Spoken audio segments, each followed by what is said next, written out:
The Flying Ape. It was broad day when I awoke, and oppressively warm in the little cabin. My first thoughts were of Alcmaeon, the consecration of our loves, and my resolution to abide in Venus. In getting up I felt so light and buoyant that for a moment I fancied I must be giddy, but on reflection I ascribed this sensation to the intoxication of passion, and the exhilarating atmosphere of the planet. I looked out of a window towards the blessed island of my dreams, and to my blank amazement found that it was gone. I could neither see anything of the lake, the square, nor the town, but only a bare and rugged platform of weathered rocks, and the cloudy sky above it. What was the matter? Had Gazin and Carmichael taken it into their heads to make an excursion, such as we had often planned, in order to observe something more of the country? Yes, that was it, no doubt. Under the circumstances I was far from pleased with them for having carried me off without asking my leave, knowing as they should have done, that I would be eager to rejoin Alcmaeon, but experience of travel had taught me that a man must not expect to have it all his own way, and should know when to let his companions have theirs, and above all things to keep his temper. I, therefore, decided to take their behavior in good part, more especially as we could always return to the capital as quickly as we had come from it. Apparently there was nobody in the car but myself. Wondering, and perhaps a trifle uneasy at the dead stillness, I dressed rapidly and went outside. The welkin was wholly overcast with dense, murky vapors, which totally hid the sun, and the air was excessively hot, moist, and sultry as before a thunderstorm, an unusual phenomenon in Wamla. Black boulders and crags, speckled with lichens, and carpeted with coarse herbage, shut out the prospect on every side but one, where the edge of the platform on which the car was resting ran along the sky. I saw it all now. Gazin and Carmichael had made a journey to the extreme verge of the country, to the very summit of the precipice which surrounded the crater land. Picking my steps over the rough rocks like one who treads on air, I hastened to the brink of the platform. If the car were on the further side of the summit I should be able to see the wide ocean, but if, as I fondly hoped, it were on the hither side, I should enjoy a far-off glimpse of the city and its holy island, which had become a heaven to me. How different was the scene which met my view! I was looking away over a vast plain towards a distant range of volcanic mountains. A broad river wound through the midst between isolated volcanoes, curling with smoke, and thick forests of a sable hue, or expanded into marshy lakes half lost in breaks of grisly reeds, on the margin of which living monsters were plashing in the mud, or soaring into the air on dusky pinions. My first shock of surprise passed into a fearful admiration for the savage and gloomy grandeur of the primeval landscape, but as that feeling wore away the old irritation against my fellow travelers came back. From all I had heard or seen there was no such place as this in Wamla, and as it dawned upon me that they had migrated to some other island, or perhaps continent in Venus, I forgot my good resolution, and shouted indignantly, "Gazin, Gazin! Hullo there! Hullo!" There was no response, and the dead silence that swallowed up my voice was awful. Had anything happened to my companions, and was I left alone in this appalling solitude? Was I in my right senses, or was I not? I shouted again at the very pitch of my voice, and this time an answering cry came to my relief. On turning in the direction from which it proceeded, I observed Professor Gazin coming slowly towards me, round a mass of tawed rocks. What is the meaning of all this? I demanded petulantly, as he came near, gingerly stepping from stone to stone. He made no reply, but seemed to be meditating what he would say. "A nice trick you've played me. Wherever have we got to?" "Mercury," replied Gazin coolly. "Mercury!" I exclaimed, fairly astounded. "Impossible!" "Not at all." "Oh, come," said I sarcastically, "that won't do. A joke is a joke, but I'm not in a merry mood this morning." "So I see. A laugh would do you good. Well, where are we? In Mercury. What nonsense! I ejaculated. Last night I went to bed in Venus, and you want me to believe that I've woke up on Mercury. Tell that to the Marines. Last night you say, but do you know how long you have slept? And have you forgotten that we are now so near the sun that the attraction of the sun on the car has assisted the machines to propel us through the intermediate space?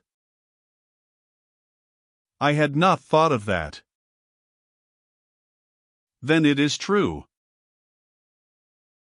Of course. And why have you come here? What authority, what right had you to carry me off in this manner without my consent? I burst out angrily. You knew I had made up my mind to stay in Venus. I took you into my confidence and told you about my love affair. Why have you betrayed that confidence, and kidnapped me like a slave or a lunatic? Hear me, old friend, said Gazin softly. We have all noticed a decided change in you of late ever since the day of the ceremony on the island.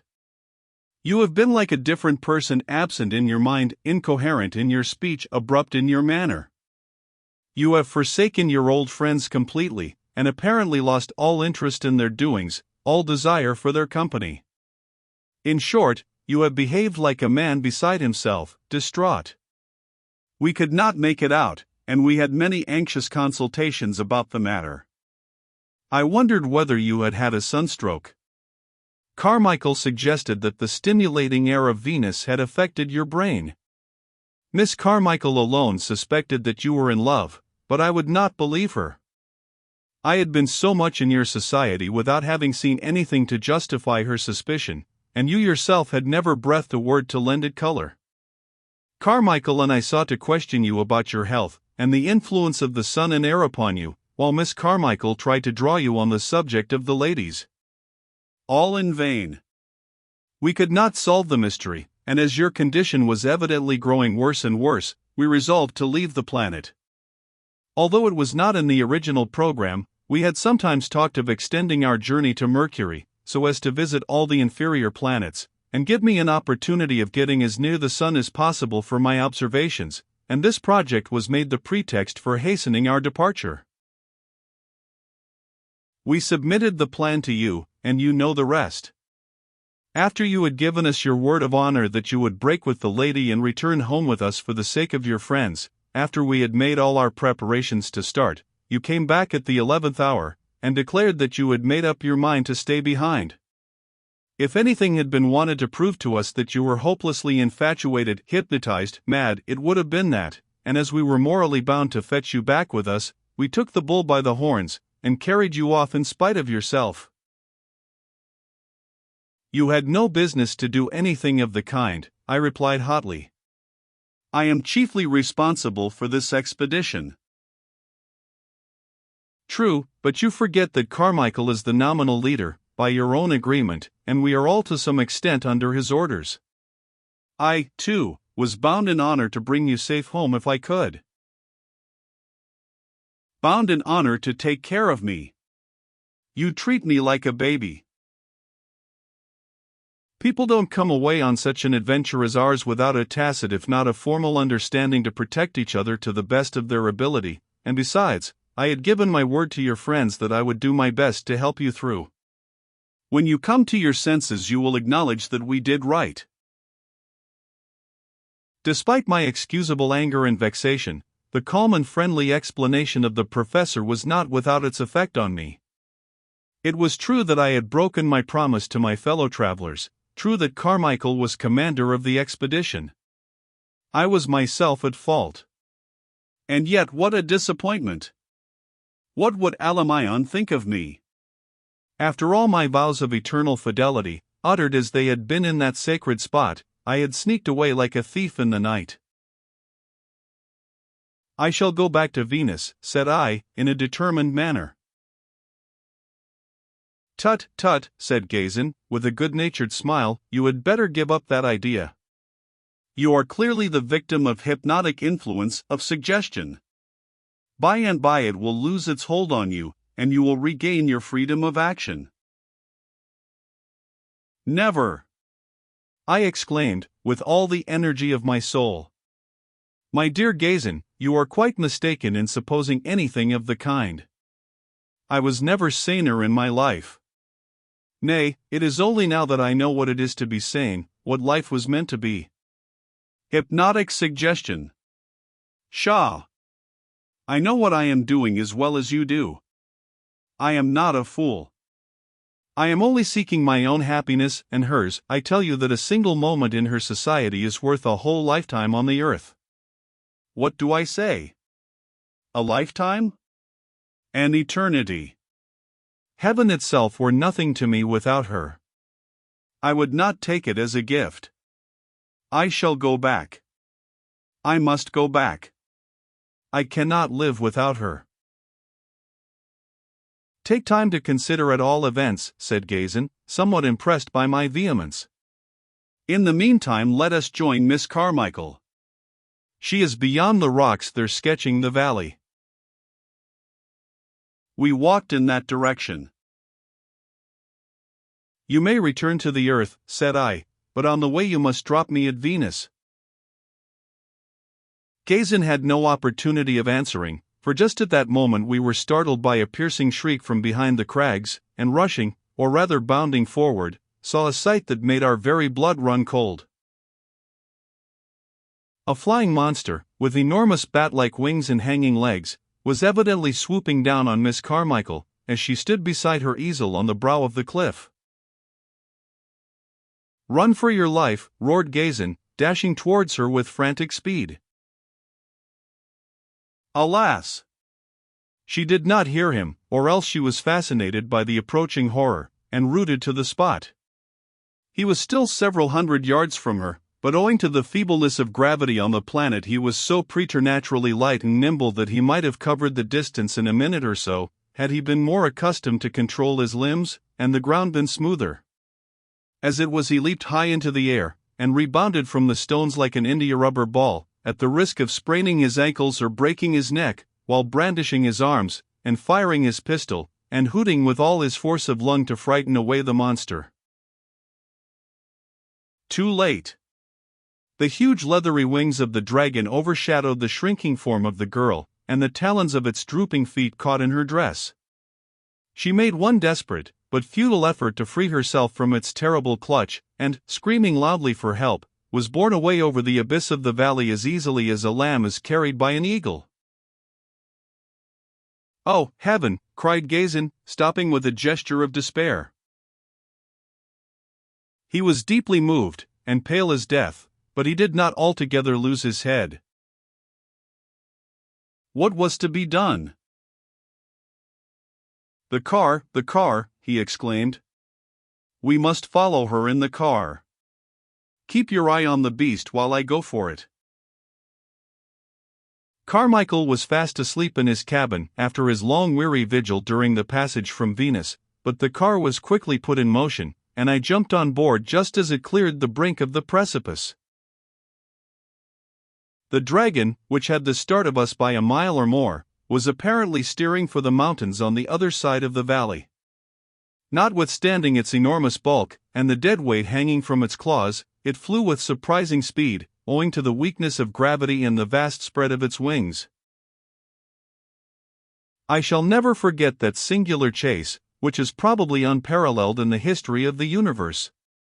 A prey to anxiety and the most distressing emotions, we did not properly observe the marvelous, the titanic, I had almost said the diabolical aspect of the country beneath us, and still we could not altogether blind ourselves to it.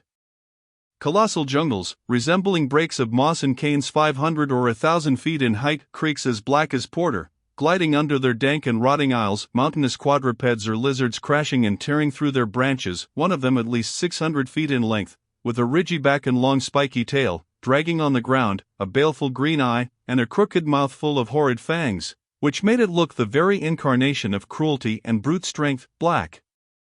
Lakes and grisly reeds as high as bamboo, prodigious black serpents troubling the water, and rearing their long spiry necks above the surface, gigantic alligators and crocodiles resting motionless in the shallows, with their snouts high in the air, hideous toads or such like forbidding reptiles, many with tusks like the walrus, and some with glorious eyes, crouching on the banks or waddling in the reeds, and so enormous as to give variety to the landscape, volcanic craters, with red-hot lava simmering in their depths, and emitting fumes of sulfur, which might have choked us had we not closed the scuttles, while over all great dragons and other bat-like animals were flitting through the dusky atmosphere like demons in a nightmare.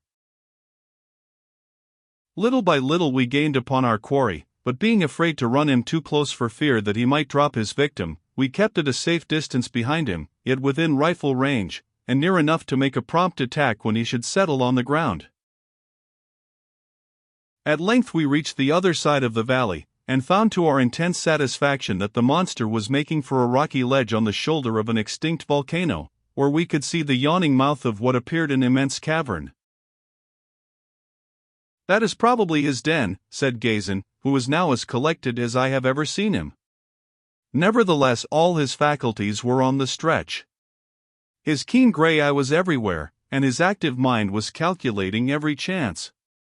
I felt then, as I had often felt before, that in action as well as in thought the professor was a man of no common mark.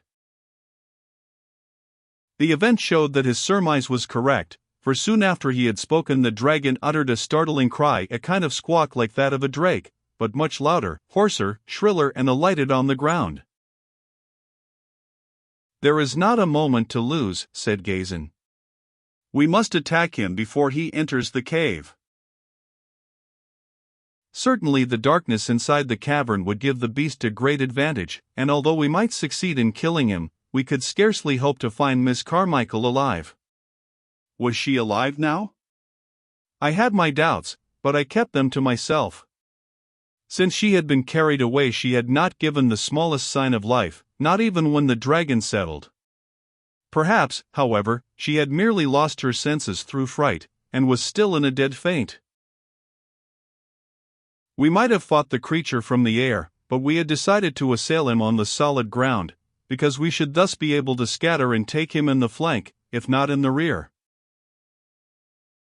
While Carmichael landed his car, the astronomer and I kept a sharp watch on the beast, all ready to fire at the first movement which seemed to threaten the safety of the young girl, who was lying motionless at the bottom of a slope or talus which led up to the mouth of the cavern.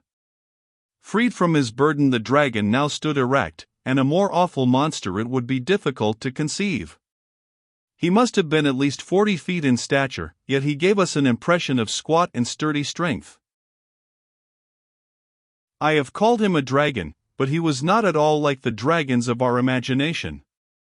With his great bullet head and prick ears, his beetling brows and deep sunken eyes, his ferocious mouth and protruding tusks, his short thick neck and massive shoulders, his large, gawky, and misshapen trunk, coated with dingy brown fur, shading into dirty yellow on the stomach, his stout, bandy legs armed with curving talons, and his huge leathern wings hanging in loose folds about him, he looked more like an imp of Satan than a dragon.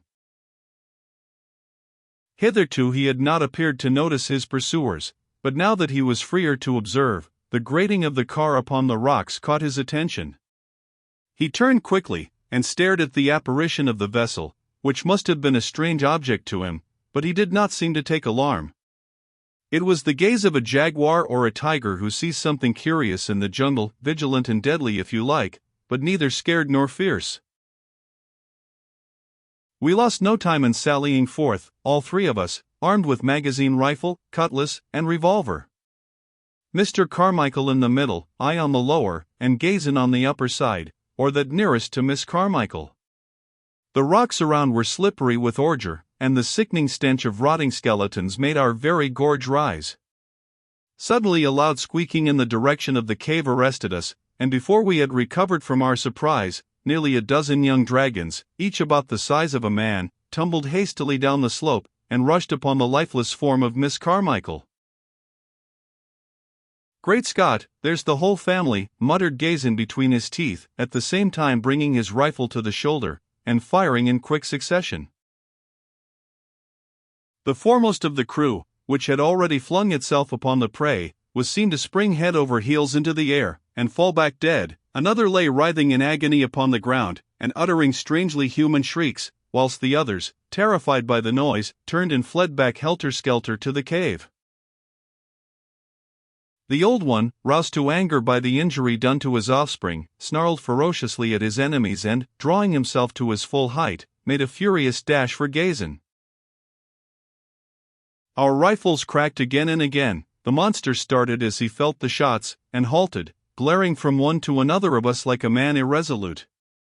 Purple streams were gushing from his head and sides. He attempted to fly, and ran towards the brink of the ledge, but ere he could gain sufficient impetus to launch himself into the air, he staggered and fell heavily to the ground, with his broken wings beneath him. Gazin, quicker than her father, flew towards Miss Carmichael, and bent over her. "Is she alive?" inquired Carmichael, in breathless and trembling accents. "Yes, thank God," responded Gazin fervently, as he raised her hand to his lips and kissed it. There were tears of joy in his eyes, and I knew then what I had long suspected, that he loved her. Suddenly a loud croak in the distance caused us to look up, and we beheld another dragon on the wing, coining rapidly towards us from a pass among the mountains. There was not a moment to be lost, and Gazin, taking Miss Carmichael in his arms, we all hurried on board the car, eager to escape from this revolting spot.